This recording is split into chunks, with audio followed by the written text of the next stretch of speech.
Hello everyone. Today in this video we are going to start our new topic, the cone from analytic geometry.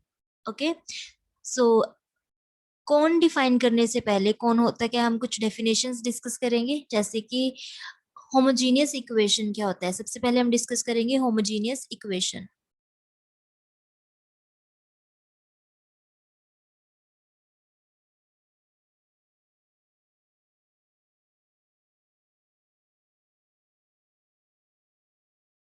So homogeneous equation हम कैसे define करते हैं? The equation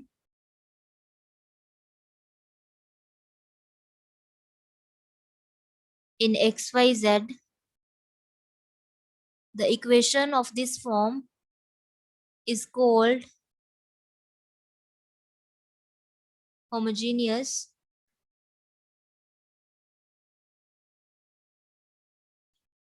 if f of rx, ry, rz is equal to 0 for all real values of r। ठीक है, अगर हमें x Y Z में कोई भी इक्वेशन दिया गया है, किसी भी टाइप का इक्वेशन है हमारे पास एक्स वाई जेड में, हम कब बोलेंगे वो इक्वेशन होमोजीनियस है? If this condition holds. आपने क्या करना है, एक्स को जो भी इक्वेशन गिवन होगी ना उसमें एक्स को आर एक्स से रिप्लेस कर देना है, वाई को आप आर वाई पुट कर दोगे और जेड को आप आर जेड पुट कर दोगे। अगर ये सब्स्टिट्यूशन करने के बाद हमारा जो इक्वेशन का आंसर है वो इक्वल टू 0 बन जाता है, इट मीन्स अगर R X R Y R Z given equation को सेटिस्फाई कर देते हैं। हमने क्या किया, एक्स को आर एक्स पुट कर दिया, वाई को आर वाई और जेड को आर जेड पुट करना है, और आंसर जो है वो क्या आना चाहिए, 0 ही बनना चाहिए, है ना। अगर ये कंडीशन सेटिस्फाई होता है तब हम बोलते हैं गिवन इक्वेशन जो होगा वो क्या होगा, होमोजीनियस इक्वेशन होगा। और यहाँ पे हम आर किसके लिए यूज कर रहे हैं, R is any real number. अगर हर रियल नंबर के लिए ये कंडीशन सेटिस्फाई होता है, आर यहाँ पे कुछ भी हो सकता है, कोई भी रियल नंबर, अगर हर रियल नंबर के लिए कंडीशन सेटिस्फाई होता है कि एक्स को आप आर एक्स से रिप्लेस कर दो, वाई को आर वाई से, जेड को आर जेड से, और ये R X R Y R Z given equation को सेटिस्फाई कर जाते हैं, इट मीन्स आंसर हमारा 0 ही आ रहा है। तो वो गिवन इक्वेशन क्या होगा, वो होमोजीनियस इक्वेशन हम उसको बोलेंगे अगर ये कंडीशन सेटिस्फाई होती है। ठीक है, एक एग्जांपल कर लेते हैं जिससे आपको क्लियर हो जाएगा कि कैसे चेक करते हैं गिवन इक्वेशन होमोजीनियस है या नहीं है। सो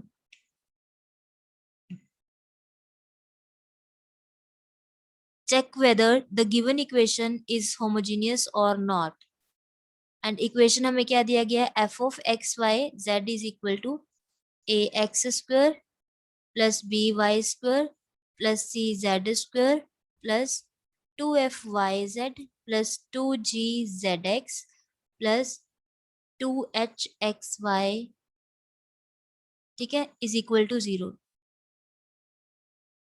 ये हमें इक्वेशन दिया गया, तो F of X Y Z हमने क्या चूज कर लेना, ये यहाँ से यहाँ तक का function, this is F of X Y Z. अगर हम ये चेक करना चाहते हैं ये होमोजीनियस है या नहीं, हमें क्या करना है, हमें x को आर एक्स से रिप्लेस करना है, y को आर वाई से रिप्लेस करना है और z को आर जेड से रिप्लेस करना है इस इक्वेशन में। तो हमने x को पुट कर दिया आर एक्स, y को पुट कर दिया आर वाई एंड z को हम पुट कर रहे हैं आर जेड। यहाँ पे 2f(y)z, y को हम क्या पुट कर रहे हैं आर वाई एंड z को आर जेड। 2g(z)x, z को हम पुट कर रहे हैं आर जेड एंड x को पुट कर रहे हैं are x plus 2h(x)y, x को हम रिप्लेस कर रहे हैं आर एक्स से एंड y को आर वाई से। ये इक्वेशन कंसीडर कर लिया। तो अगर हम इसको सॉल्व करते हैं तो यहाँ पे क्या आएगा, R square X square, R square X square और साथ में क्या पड़ा है ए। यहाँ पे इसको सॉल्व करेंगे तो यहाँ पे आएगा R square Y square B, और इसको सॉल्व करेंगे तो यहाँ से आएगा R square Z square C. यहाँ पे 2f(y)z, आर को आर से मल्टीप्लाई करेंगे तो कितना आएगा आर स्क्वायर प्लस 2g, यहाँ से zx, आर को आर से मल्टीप्लाई करेंगे तो कितना आएगा आर स्क्वायर 2hxy, यहाँ पे आर को आर से मल्टीप्लाई करेंगे तो क्या आएगा आर स्क्वायर। तो अब देख रहे हो यहाँ से हर टर्म से हमारा जो आर स्क्वायर है वो कॉमन आ रहा है। आर स्क्वायर अगर हम यहाँ से कॉमन निकाल लेते हैं तो यहाँ बचा क्या, A X square plus B Y square plus C Z square plus 2FYZ plus 2G, यहाँ पे क्या था 2G X एंड Z भी था ना, 2G ZX प्लस यहाँ पे R² हमने यहाँ से कॉमन निकाला है तो बचा क्या है 2HXY, 2HXY। ठीक है, अब ये जो इक्वेशन है ये गिवन इक्वेशन नहीं बन गया जो हमें f(x,y,z) गिवन था। देखो ax² by² cz², 2f(y,z), 2g(z)x, 2h(x,y), ये तो यही इक्वेशन है और ये तो हमें इक्वल टू 0 दिया हुआ है। इट मीन्स हम यहाँ पे इसकी वैल्यू पुट कर देंगे, ये जो हमारा एक्सप्रेशन है ना ये गिवन फंक्शन ही बन चुका है और इसको हम यहाँ पे क्या पुट कर देंगे 0, क्योंकि इसकी वैल्यू तो 0 है। तो अगर हमने यहाँ पे इसको 0 पुट किया तो r² इंटू 0 0 ही बन जाएगा ना। ये हम चेक कर रहे थे, ये f(rx, ry, rz), r² हमने कॉमन निकाला हुआ है और बाकी का जो एक्सप्रेशन है वो 0 बन रहा है बिकॉज ऑफ गिवन कंडीशन। तो इसका आंसर कितना आ गया 0। तो हमें गिवन क्या था, हमें गिवन था ये f(x,y,z) इज इक्वल टू 0 और हमने प्रूव कर दिया this implies f(rx, ry, rz is also 0 what ever with the value of r। अब कोई फर्क नहीं पड़ता ना r की कुछ भी वैल्यू हो, क्योंकि ये r² तो एज इट इज पड़ा है, बाकी का जो एक्सप्रेशन था उसने इसको 0 बनाया है ना। तो ये कंडीशन अगर हमारा सेटिस्फाई हो जाता है तो हम यहाँ से कह सकते हैं this implies the given equation f(x,y,z) which is ax² plus by² plus cz²। यहाँ पे क्या है 2f(y,z) लिखना है, f के बाद g आता है ना, 2g yz लिखा है तो z से स्टार्ट कर लो, zx लिखना है, f(g,h) ना, उसके बाद 2h x पे एंड हुआ है तो यहाँ पे x से स्टार्ट कर लो तो x के बाद आप y लिखोगे। ठीक है, तो ये इक्वेशन हमें गिवन थी और हमने प्रूव कर दिया दिस इज होमोजीनियस बिकॉज अगर इसमें हम x को rx, y को ry और z को rz से रिप्लेस कर रहे हैं तो ये जो हमारा पॉइंट है rx, ry, rz ये गिवन इक्वेशन को सेटिस्फाई कर रहा है। तो अगर कोई भी इक्वेशन ये कंडीशन सेटिस्फाई कर देता है for all values of r where r is any real number, तो हम वो इक्वेशन को बोलते हैं होमोजीनियस इक्वेशन। और एक सबसे इजीएस्ट वे भी होता है गिवन इक्वेशन को होमोजीनियस चेक करने के लिए, आपने क्या करना होता है डायरेक्टली चेक कर सकते हैं गिवन इक्वेशन होमोजीनियस है या नहीं। देखो जो भी आपको इक्वेशन गिवन होगा ना उसके हर टर्म को आपने ध्यान से ऑब्जर्व करना है, हर टर्म को। अगर एक इक्वेशन में जितने भी टर्म्स पड़ी हैं उसमें जो वेरिएबल्स हैं उन सबकी डिग्री सेम है, एक इक्वेशन जो भी टर्म्स कंटेन कर रहा है अगर हर टर्म की डिग्री सेम है तो ऐसी इक्वेशन को हम बोलते हैं होमोजीनियस इक्वेशन। डिग्री सेम का मतलब क्या है, यहाँ पे देखो कांस्टेंट को छोड़ दो, वेरिएबल्स देखो, x की पावर कितनी है 2 तो इस टर्म की डिग्री 2 है, y तो कांस्टेंट, b तो कांस्टेंट है तो y², y का डिग्री भी, इस टर्म का डिग्री भी 2 है। यहाँ पे z की पावर 2 है ना तो ये भी 2 डिग्री का टर्म है। अब यहाँ पे 2f तो कांस्टेंट है, y एंड z की कंबाइन डिग्री हमने चेक करनी है, y एंड z का कंबाइन डिग्री, y की पावर 1 है, z की पावर 1 है तो टोटल डिग्री कितनी होगी 1 + 1 2 डिग्री।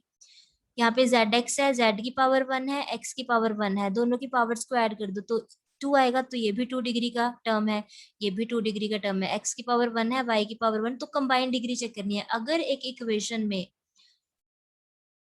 जितनी भी टर्म्स आ रही हैं सबकी डिग्री सेम हो तो ऐसी इक्वेशन हमेशा होमोजीनियस इक्वेशन बनती है, डिग्री सेम होनी चाहिए। फॉर एग्जांपल जैसे कि देखिए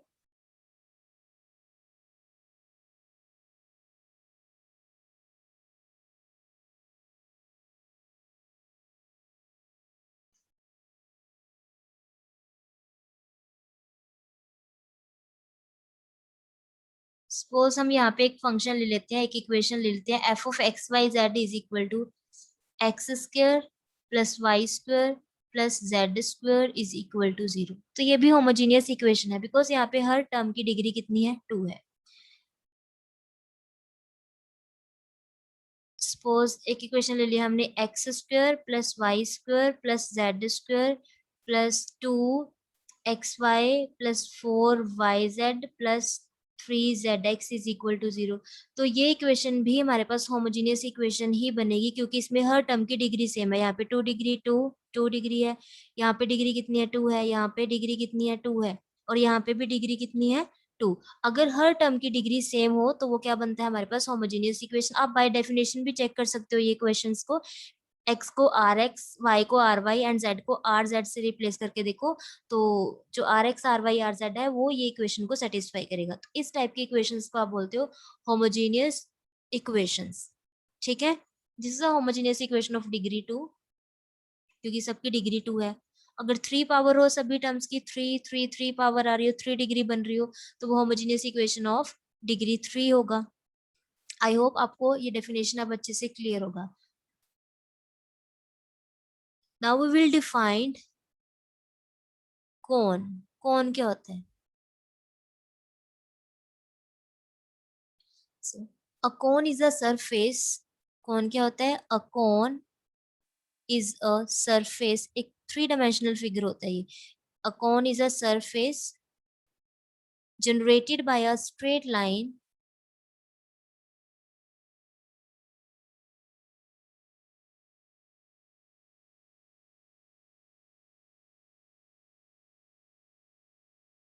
generated by a straight line। कैसी स्ट्रेट लाइन जनरेट करती है कौन को? which passes through a fixed point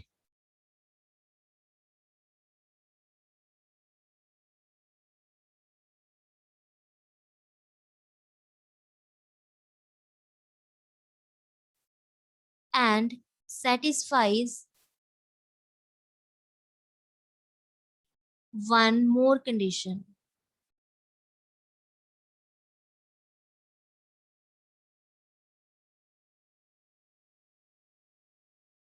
satisfies one more condition means, for example, it may intersect a fixed curve। चलिए अब जो हमने लिखा है इसको डायग्राम की हेल्प से समझते हैं। ठीक है, कौन क्या होता है? अ कौन is a surface generated by a straight line. एक स्ट्रेट लाइन एक सरफेस जनरेट करती है जिसको हम कौन बोलते हैं। अब वो स्ट्रेट लाइन पे कुछ कंडीशंस होगी ना कि वो स्ट्रेट लाइन से कैसे मूव करना है।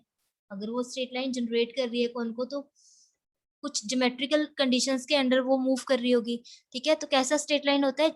It is a surface generated by a straight line which passes through a fixed point and satisfies one more condition, that is it may intersect a fixed curve। तो हमारे पास एक straight line होगा जो fixed point से पास कर रहा होगा और एक फिक्स्ड कर्व को इंटरसेक्ट कर रहा होगा।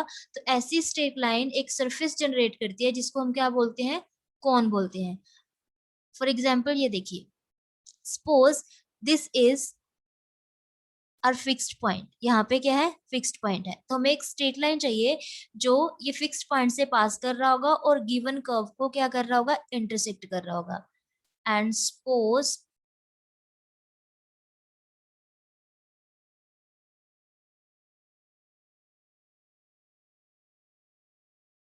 This is our fixed curve, this is a fixed point and this is a fixed curve, a fixed curve. So हमने बोला a straight line which passes through the fixed point. तो हम यहाँ पे एक स्ट्रेट लाइन, ये fixed point है ना, एक स्ट्रेट लाइन यहाँ पे ड्रॉ कर लेते हैं जो फिक्स्ड पॉइंट से पास कर रहा है and intersects the given curve, और ये गिवन कर्व को इंटरसेक्ट भी कर रहा है। जहाँ यहाँ पे जो भी कर्व होगी उसको वो इंटरसेक्ट कर रहा होगा स्ट्रेट लाइन और फिक्स्ड पॉइंट से पास कर रहा होगा। तो ये स्ट्रेट लाइन हमने ले ली। अब ये स्ट्रेट लाइन क्या करेगा? इस कर्व के अबाउट ये रोटेट करेगा। इस कर्व के अबाउट अगर ये रोटेट करता है तो हमें, हमारे पास एक सरफेस जनरेट होता है जिसको हम कौन बोल रहे हैं। कैसे ये लाइन रोटेट करेगा? सपोज ये लाइन मूव करके ये कर्व के अबाउट यहाँ पे आ जाती है, तो कैसे ड्रॉ होगी? सपोज ये लाइन यहाँ पे आ गई है ना, फिर यही लाइन मूव करके सपोज यहाँ पे आ गई है, जैसे कि यहाँ पे आ गई है, यही लाइन मूव करके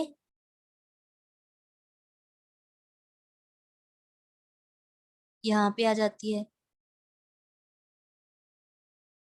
यहाँ पे आ जाती है।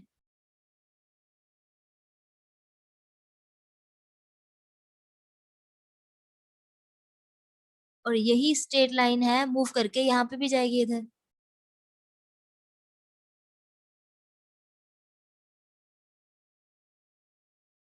ठीक है, तो आप देख रहे हो यहाँ पे ये स्ट्रेट लाइन थी, ये स्ट्रेट लाइन एक फिक्स्ड पॉइंट से पास कर रही है। यहाँ पे हमारे पास वो फिक्स्ड पॉइंट है यहाँ पे।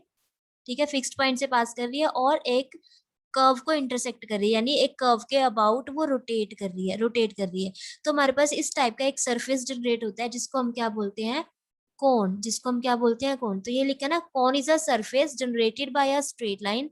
तो ये हमारा स्ट्रेट लाइन था जो कोन को जनरेट कर रहा है, विच passes through a fixed point, एक फिक्स्ड पॉइंट से पास कर रहा होगा वो straight line, and intersects a given curve, एक गिवन कर्व को इंटरसेक्ट कर रहा होगा। तो हमारे पास एक सरफेस जनरेट होता है जिसको हम क्या बोलते हैं, कोन बोलते हैं। एंड ये जो फिक्स्ड पॉइंट होता है, fixed point is called vertex of the कोन। यहाँ पे जो फिक्स्ड पॉइंट होता है इसको हम क्या बोलते हैं, वर्टेक्स ऑफ द कोन।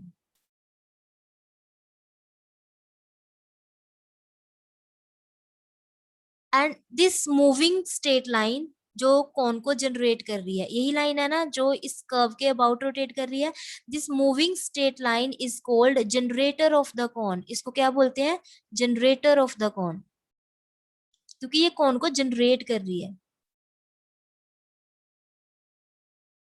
अब यही स्ट्रेट लाइन है जो मूव करके यहाँ पे आई है, यही स्ट्रेट लाइन है जो मूव करके यहाँ पे आई है, यही स्ट्रेट लाइन मूव करके यहाँ पे गई है। इट मींस ये सभी लाइंस क्या है, जो भी लाइंस ये कोन के सरफेस पे लाई कर रही हैं, ये सभी लाइंस को हम क्या बोलते हैं, जनरेटर ऑफ द कोन। क्योंकि ये लाइन एक ही लाइन है वैसे तो, ये इसके अबाउट ऐसे रोटेट कर रही है, तो कोन के सरफेस पे जितने भी स्ट्रेट लाइंस हमें दिखाई देंगी वो सब क्या होंगी, जनरेटर ऑफ द कोन, जो भी सरफेस सरफेस पे होंगी। ये लाइन भी जनरेटर है, ये लाइन भी जनरेटर है, ये लाइन भी जनरेटर है। अब ध्यान से ये याद रखना है क्योंकि आगे क्वेश्चंस में हम यूज करेंगे। अगर कोन के सरफेस पे हमें कोई भी स्ट्रेट लाइन दिया हुआ तो हम उसको एज अ जनरेटर देखेंगे कि वो जनरेटर है। ओके। एंड ये जो फिक्स्ड कर्व होता है हमें गिवन, जिसके अबाउट हमारा ये जो स्ट्रेट लाइन है वो मूव करता है, जनरेटर मूव करता है, इसको हम बोलते हैं गाइडिंग कर्व। इसको क्या बोलते हैं, गाइडिंग कर्व,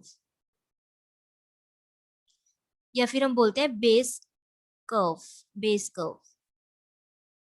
ठीक है, तो आई होप आपको कौन का डेफिनेशन अब क्लियर हो गया होगा।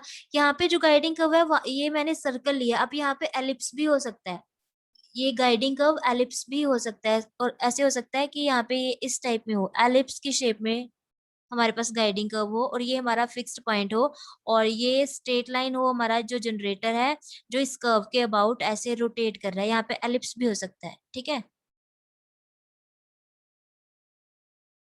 ऐसे ये स्ट्रेट लाइन हमारा ये कर्व के अबाउट रोटेट कर रहा हो, रोटेट कर रहा हो।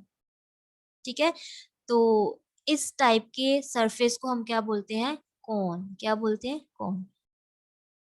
तो अगर यहाँ पे हमारे पास एलिप्स बन रहा हो, बेस बेस कोनिक अगर एलिप्स हो तो हम उसको एलिप्टिक कोन बोल देते हैं, ये हम आगे पढ़ेंगे। ठीक है, ये आगे पढ़ेंगे, इसको हम एलिप्टिक कोन बोल देते हैं। सर्कल बन रहा हो तो राइट सर्कुलर कोन बोल देते हैं, ये सब हम आगे पढ़ेंगे। सिंपल कोन का डेफिनेशन यही है कि एक स्ट्रेट लाइन जो फिक्स्ड पॉइंट से पास करता है और एक फिक्स्ड कर्व को इंटरसेक्ट कर रहा है, यानी एक फिक्स्ड कर्व के अबाउट रोटेट कर रहा है, तो ऐसा स्ट्रेट लाइन हमें एक सरफेस जनरेट करके देता है जिसको हम क्या बोलते हैं, कोन बोलते हैं। क्लियर। चलिए अब आगे चलते हैं नेक्स्ट रिजल्ट पे। हाँ जी, अब ये जो फर्स्ट एक्सरसाइज हम कौन का डिस्कस करेंगे, इसमें एक रिजल्ट यूज होगा, वो रिजल्ट हम करते हैं। रिजल्ट क्या है,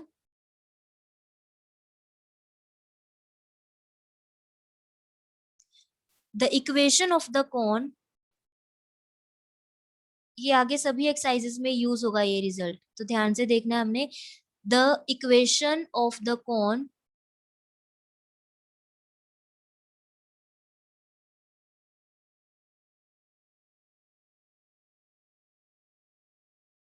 whose vertex is origin is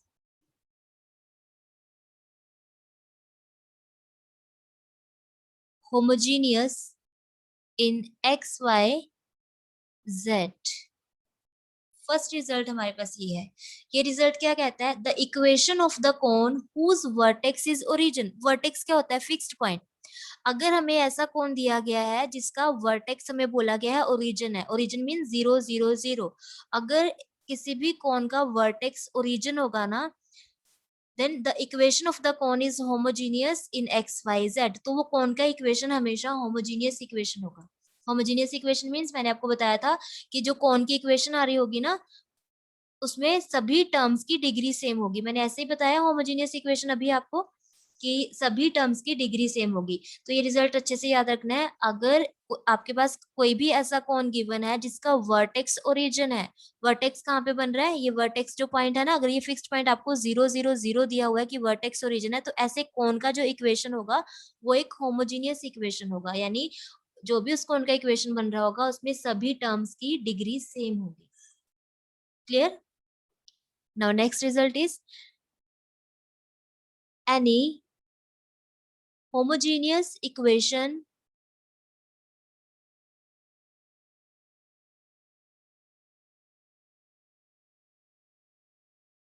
in three variables x, y, z represents a cone whose vertex is origin, whose vertex is origin. सो ये दो रिजल्ट्स हैं जो आपने अच्छे से माइंड में रखनी है। सेकंड रिजल्ट क्या कहता है, any homogeneous equation in X Y Z. अगर आपको कोई भी होमोजीनियस इक्वेशन गिवन है एक्स वाई जेड में, थ्री वेरिएबल में होमोजीनियस है, यानी एक ऐसी इक्वेशन जिसमें सभी टर्म की डिग्री सेम है, तो वो हमेशा रिप्रेजेंट करती है किसको, represents a cone whose vertex is origin. एक ऐसे कॉन को रिप्रेजेंट करती है एक होमोजीनियस इक्वेशन, कैसे कौन को, जिसका वर्टेक्स क्या होगा, ओरिजिन होगा। तो यहाँ पे हमने दो रिजल्ट्स किए हैं। पहला रिजल्ट कहता है कि अगर हमें एक ऐसा कौन दिया है जिसका वर्टेक्स ओरिजिन है, तो वो कौन का इक्वेशन हमेशा होमोजीनियस इक्वेशन बनेगा। ठीक है, और कन्वर्स भी इसका ट्रू है। कन्वर्स ट्रू मींस कि अगर हमें एक होमोजीनियस इक्वेशन दिया गया है, वो किसको रिप्रेजेंट करता है, homogeneous equation in X Y Z represents a cone whose vertex is origin. अगर आपको होमोजीनियस इक्वेशन दिया गया है एक्स वाई जेड में, तो वो एक कौन को रिप्रेजेंट करेगा जिसका वर्टेक्स ओरिजिन होगा। ओरिजिन यानी 0 0 0 वर्टेक्स हुआ ऐसे कौन का। तो ये दो रिजल्ट्स का यूज करके हम फर्स्ट एक्सरसाइज के क्वेश्चन से अच्छे से डील कर सकते हैं। तो चलिए अब क्वेश्चन डिस्कस करते हैं। So here first question is,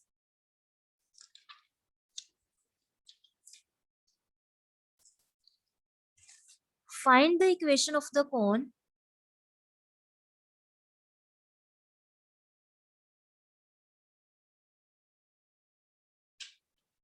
find the equation of the cone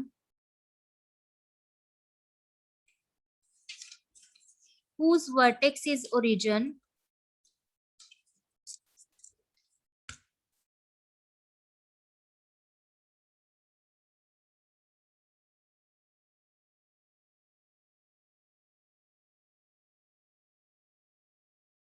and which passes through the curve and which passes through the curve of intersection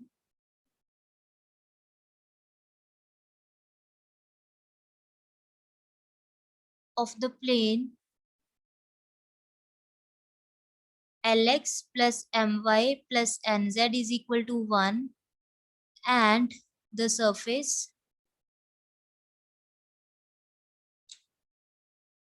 ax square plus by square plus cz square is equal to 1।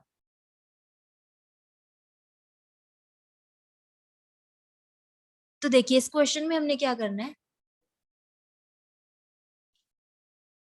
हमें कौन का equation find करना है, find the equation of the कौन whose vertex is origin। एक ऐसे कौन का इक्वेशन निकालना है जिसका वर्टेक्स ओरिजिन होगा। देखो यहीं से आइडिया लग जाएगा हमें। हमें एक ऐसे कौन का इक्वेशन चाहिए जिसका वर्टेक्स ओरिजिन होगा, और हमने अभी रिजल्ट पढ़ा है ऐसा कौन जिसका वर्टेक्स ओरिजिन होता है उसका इक्वेशन हमेशा होमोजीनियस इक्वेशन होगा। तो अगर हमने एक कौन की इक्वेशन निकालनी है whose vertex is origin, it means हमें एक होमोजीनियस इक्वेशन फाइंड करना है, क्योंकि एक कौन कौन whose vertex is origin, the equation of the cone whose vertex is origin is a homogeneous equation in X Y Z. तो यानी हमें एक होमोजीनियस इक्वेशन निकालना है एक्स वाई जेड में। ओके, तो क्वेश्चन को अच्छे से पढ़ लेते हैं पहले। Find the equation of the cone whose vertex is origin and which passes through the curve of intersection of the plane and this surface। जो गाइडिंग कर्व हमें क्या दिया गया, गाइडिंग कर्व जो हमें दिया गया वो ये सरफेस एंड प्लेन की इंटरसेक्शन हमें दिया गया। जो हमें फिक्स्ड कर्व दिया होता है ना यहाँ पे, तो वो फिक्स्ड कर्व मैंने आपको बताया था, वो फिक्स्ड कर्व कुछ भी हो सकता है, सर्कल भी हो सकता है, एलिप्स भी हो सकता है, और किसी भी टाइप का कर्व हो सकता है। तो यहाँ पे उन्होंने दिया है कि हमारे पास एक ऐसा कोन है जिसका वर्टेक्स जो होगा वो तो ओरिजिन होगा, तो यहाँ पे सपोज दिस इज वर्टेक्स, ठीक है। और जो गाइडिंग कर्व है वो ये प्लेन एंड ये सरफेस का इंटरसेक्शन है। अब हमें नहीं पता ये कर्व क्या होगा, है ना, एक्चुअल में ए बी सी यहाँ पे कुछ भी हो सकते हैं, और इसको ड्रॉ करेंगे कैसा फिगर आएगा, उसको ये प्लेन कट कर रहा है। तो हम अपनी कन्वीनियंस के लिए यहाँ पे कर्व ड्रॉ कर लेते हैं, इसको समझने के लिए। सपोज कि ये प्लेन और ये कर्व का जो इंटरसेक्शन है, ये प्लेन और ये सरफेस का जो इंटरसेक्शन है वो ये कर्व बन रहा है, ठीक है। तो हमें एक ऐसे कोन का इक्वेशन चाहिए जिसका वर्टेक्स तो हो ओरिजिन, वर्टेक्स क्या हो, origin, okay, and which intersects the in which passes through the curve of intersection of this plane and this surface।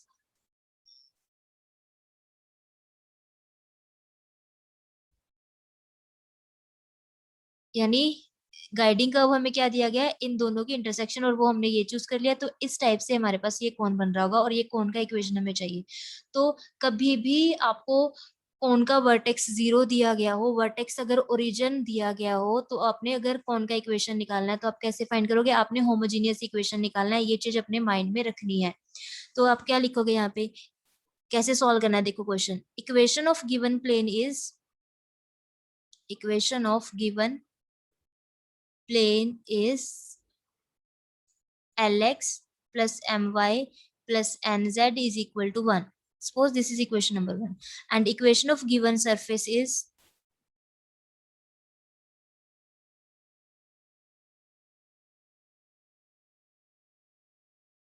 Ax square plus By square plus Cz square is equal to 1. This is equation number 2. तो अगर एक ये कोन का जो required कोन है, अगर उसका vertex origin है, तो हमें होमोजीनियस इक्वेशन निकालना है, क्योंकि हमें पता है the equation of the cone whose vertex is origin is homogeneous equation in X Y Z. तो हमें ये दो गिवन इक्वेशंस होती है ना, एक प्लेन का इक्वेशन होगा हमेशा आपको गिवन, और एक कर्व का इक्वेशन होगा। तो आपने इन दोनों की हेल्प से, इक्वेशन नंबर 1 एंड 2 की हेल्प से एक होमोजीनियस इक्वेशन फाइंड करनी है, और वही हमारा कोन का इक्वेशन होगा, ठीक है। तो हमने हमेशा क्या करना होता है, आप हमेशा गिवन प्लेन की हेल्प से गिवन कर्व को होमोजीनियस बना दोगे। प्लेन की हेल्प से गिवन कर्व को होमोजीनियस बनाना है, कैसे। अब आप ये कर्व को अगर ध्यान से देखो, यहाँ पे डिग्री 2 है, ठीक है, बिल्कुल यहाँ पे भी डिग्री 2 है, यहाँ पे डिग्री 2 है, सभी टर्म्स की डिग्री 2 है, लेकिन यहाँ पे तो 1 है, ये तो कांस्टेंट है, इसकी डिग्री तो नहीं है 2, है ना। तो ये होमोजीनियस इक्वेशन नहीं है, क्योंकि सभी टर्म्स की डिग्री 2 होनी चाहिए, यहाँ तो 1 पड़ा है, और यहाँ पे कोई वेरिएबल भी नहीं है। तो आप क्या करोगे, हमेशा ये प्लेन की हेल्प से इसको होमोजीनियस बनाओगे। सो मेक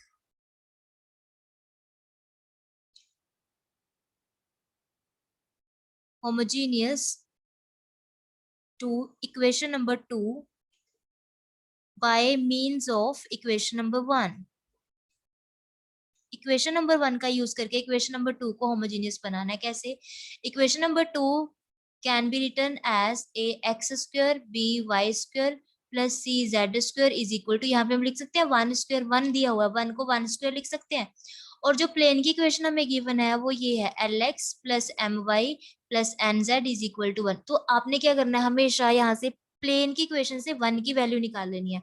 अब 1 की वैल्यू कितनी है, L X plus M Y plus N Z, वो आप यहाँ पे पुट कर दोगे, वो आप यहाँ पे पुट कर दोगे। प्लेन की इक्वेशन से ये वैल्यू निकाल लेनी है 1, और यहाँ पे पुट कर देनी है हमने। तो यहाँ पे कितना आएगा, A X square B Y square plus C Z square is equal to 1 की वैल्यू हमने पुट कर दी, L X plus M Y plus N Z the whole square.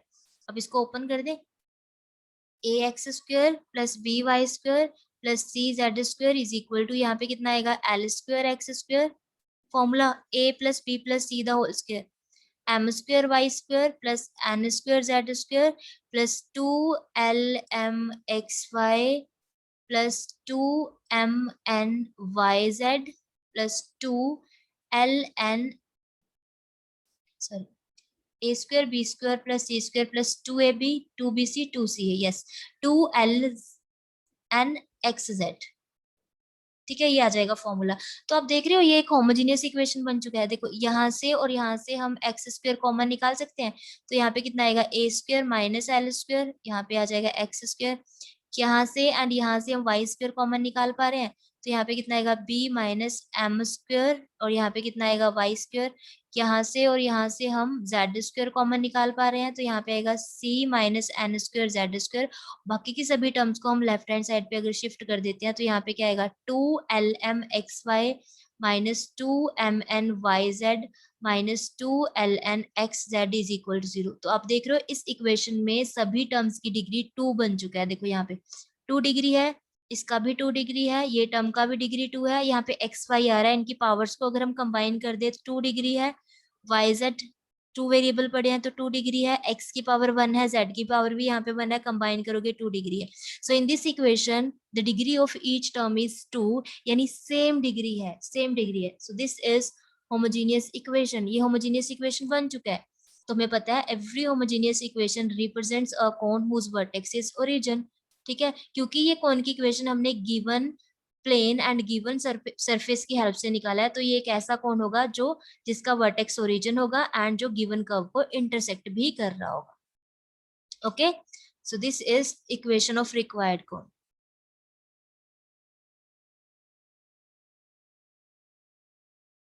This is our required cone. तो अब एक बात का ध्यान रखना है, कभी भी हमें एक ऐसे कोन का इक्वेशन निकालना हो जिसका वर्टेक्स ओरिजिन हो और एक गिवन कर्व को इंटरसेक्ट कर रहा हो, तो आपने हमेशा प्लेन की हेल्प से गिवन कर्व को होमोजेनियस बना देना है, क्योंकि हमें पता है एक ऐसा कोन जिसका वर्टेक्स ओरिजिन होता है वो कोन का इक्वेशन हमेशा एक होमोजेनियस इक्वेशन बनता है। तो आपने ट्राई करना है कि प्लेन की हेल्प से आप कर्व की इक्वेशन को होमोजेनियस बना दो। ओके, एक क्वेश्चन इससे रिलेटेड और डिस्कस कर लेते हैं ताकि आपको अच्छे से क्लियर हो जाए। नेक्स्ट क्वेश्चन इज, हाँ जी, question is find the equation of the cone with vertex at origin. हमें एक ऐसे कोन का इक्वेशन निकालना है जिसका वर्टेक्स ओरिजिन होगा एंड विच इंटरसेक्ट, या फिर हम कह सकते हैं and which passes through the curve of intersection given by these two equations. ठीक है, कि इन दो, ये सरफेस है और ये एक प्लेन का इक्वेशन है, इन दोनों के इंटरसेक्शन से जो कर्व बन रहा है हमारा कौन वो कर्व से पास कर रहा है, यानी वो कर्व को इंटरसेक्ट कर रहा है। ठीक है, क्वेश्चन समझ आया है? हमने क्या फाइंड करना है, equation of a cone whose vertex is origin and which passes through the curve of intersection of these two. इन दोनों के इंटरसेक्शन से जो कर्व बनेगा ना वो हमारा गाइडिंग कर्व होगा, हमारा कौन वो कर्व से पास कर रहा होगा, ये दोनों के इंटरसेक्शन से। और आपको, अगर आपने स्फीयर पढ़ा है तो आपको अच्छे से पता होगा, एक स्फीयर को, ये स्फीयर का इक्वेशन है ना, this is a sphere with centre 0 0 0 and radius 1 and this is the equation of plane. And जब भी हम एक स्फीयर को एक प्लेन से कट करते हैं, इंटरसेक्शन तभी आएगी ना अगर हम इस स्फीयर को इस प्लेन से कट करेंगे, तो हमेशा आपके पास क्या बनता है, सर्कल बनता है। जब भी हम एक स्फीयर को एक प्लेन से कट करते हैं तो हमारे पास क्या बनता है, सर्कल। तो हम इसको ऐसे देख सकते हैं, देखो suppose this is a sphere और हमने इसको इस प्लेन से कट किया है, यहाँ पे सपोज हमने यहाँ पे ये प्लेन से कट कर दिया, तो प्लेन से जब एक स्फीयर को कट करते हैं तो हमें यहाँ पे जो इंटरसेक्शन होती है ना एक स्फीयर और प्लेन की, वो सर्कल बनता है। तो हमें एक ऐसे कोन का इक्वेशन निकालना है जिसका वर्टेक्स क्या है, ओरिजिन है, एंड वो कोन जो है वो ये स्फीयर और प्लेन की जो इंटरसेक्शन है, यानी ये सर्कल इससे पास कर रहा है, यानी ये जो लाइन होगी हमारा, ये जो जनरेटर होगा वो ये सर्कल के अबाउट रोटेट करेगा और यहाँ पे कोन जनरेट करेगा। हमें ये कोन की इक्वेशन निकालनी है।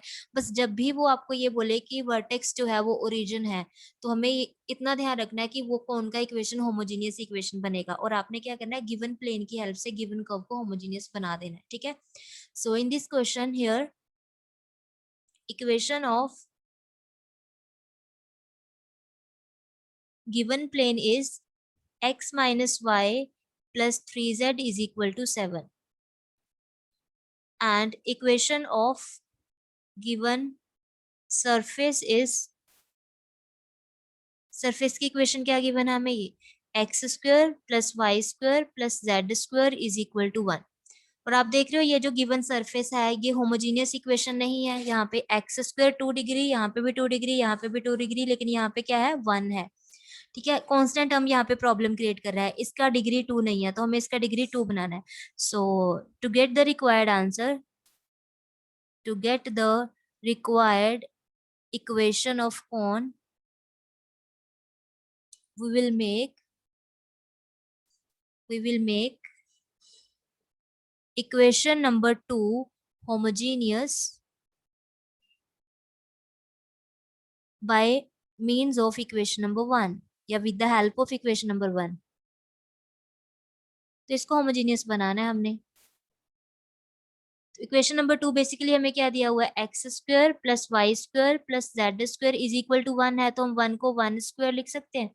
और यहाँ पे प्लेन का इक्वेशन हमें क्या दिया गया है, equation of plane is x minus 3y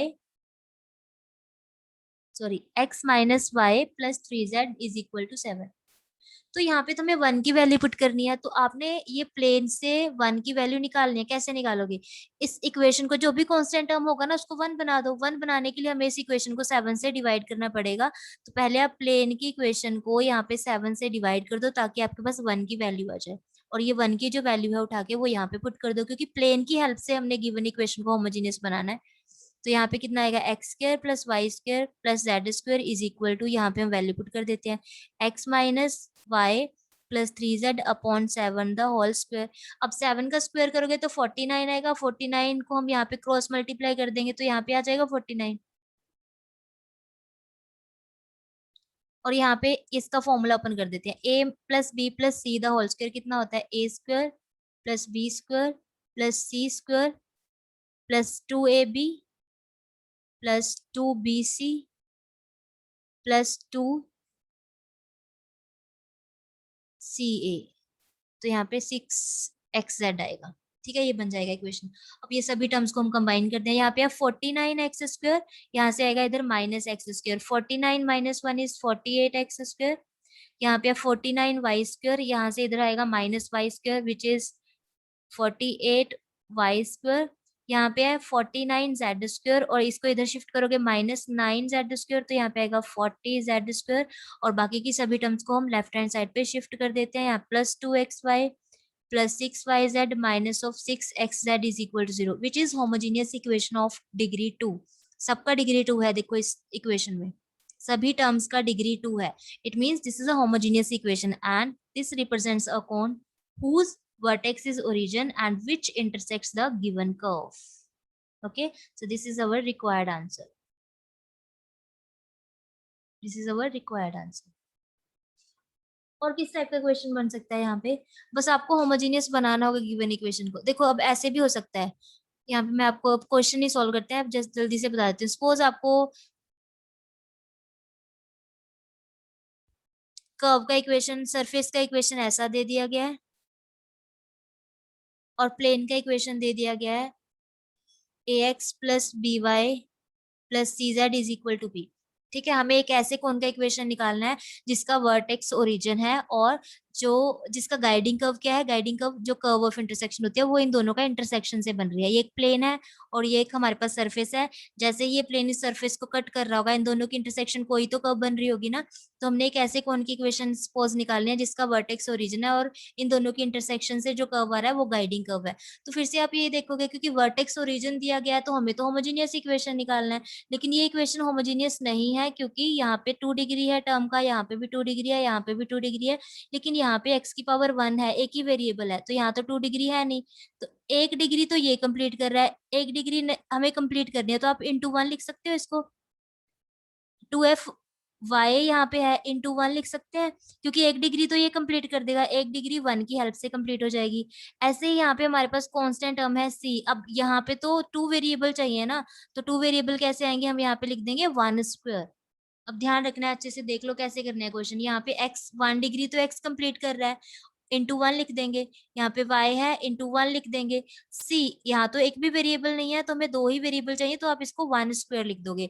अब ये 1 की वैल्यू कहाँ से निकालनी होती है, हमने प्लेन की हेल्प से। तो ये प्लेन की इक्वेशन को आप p से डिवाइड कर दोगे। p से डिवाइड करोगे तो यहाँ पे 1 आएगा और ये 1 की वैल्यू उठा के आपने यहाँ पुट करनी है, यहाँ और यहाँ पे पुट कर देनी है और जैसे ही आप इसको सॉल्व करोगे तो आपको यहाँ पे एक होमोजेनियस इक्वेशन मिलेगा और आपके पास रिक्वायर्ड कौन का इक्वेशन आ जाएगा। आई होप अब इस टाइप के क्वेश्चंस आप इजीली कर सकते हो जहाँ पे आपको गाइडिंग कर्व गिवन होगा और वर्टेक्स जो होगा वो ओरिजिन गिवन होगा, तो कौन की इक्वेशन कैसे निकालनी है। ठीक है, अब इस टाइप के क्वेश्चंस आपने ट्राई करने हैं। आज के लिए इतना ही। So thanks for watching.